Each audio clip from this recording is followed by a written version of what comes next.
It's been over 50 years since we've had a horsepower race like we have today. Everything that deals with cars seems to ultimately wind up being about horsepower. Whatever form it is, it comes down to horsepower in the end. I read a review the other day about a subcompact car with a bit over 100 horsepower, and they gave the car high marks, except it didn't have enough horsepower. Well, duh. It's a subcompact car and is designed to be economical, cheap, and practical, not fast and fun. But the reviewer was totally bashing the poor little car because it wouldn't do 0 to 60 in under 8 seconds. But think about this.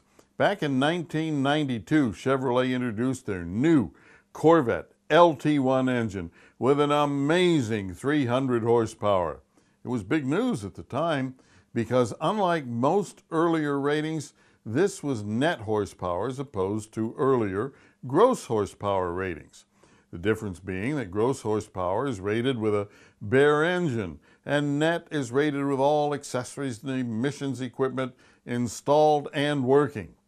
Now everything is rated in net horsepower and we see some amazing numbers: 500, 600, Hellcat 707, and lots of 3 and 400s out there.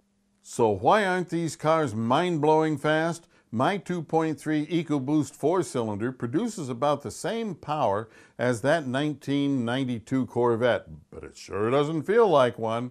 Why? To make a car go really fast, it has to be really light, and modern cars are anything but really light. With more safety equipment and amenities, many new cars are bloated and heavy to the point they need giant horsepower numbers just to maintain normal performance. But just adding horsepower isn't the whole answer.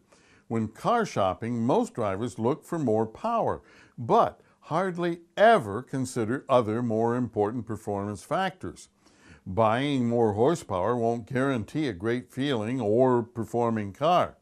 For that, you need a good power-to-weight ratio and high torque.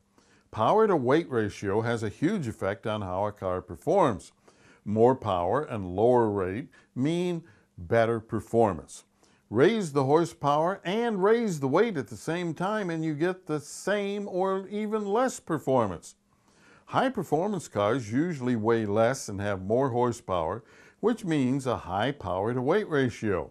A high-performance engine in a lightweight sports car makes it go like stink, but put the same engine into an enormous 18-wheeler and it would be lucky to move the beast. For good performance, shop for a car with a high power-to-weight ratio, not just high horsepower. Usually a better power-to-weight ratio will also mean better fuel economy because the engine doesn't have to work as hard to move the car. And let's not forget torque, which is the twisting force needed to get the car moving. More torque makes the car feel better during acceleration.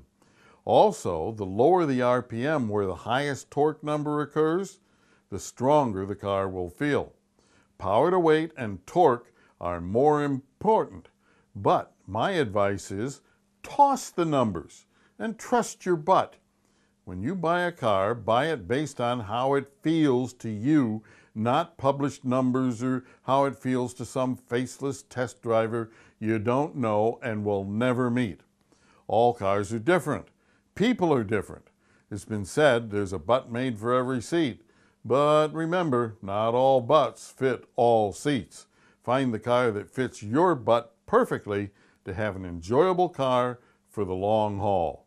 Thanks for watching. Please subscribe to Goss's Garage on YouTube. Follow us on Facebook, and for more car tips, tricks, and money-saving ideas, visit goss-garage.com. Drive gently.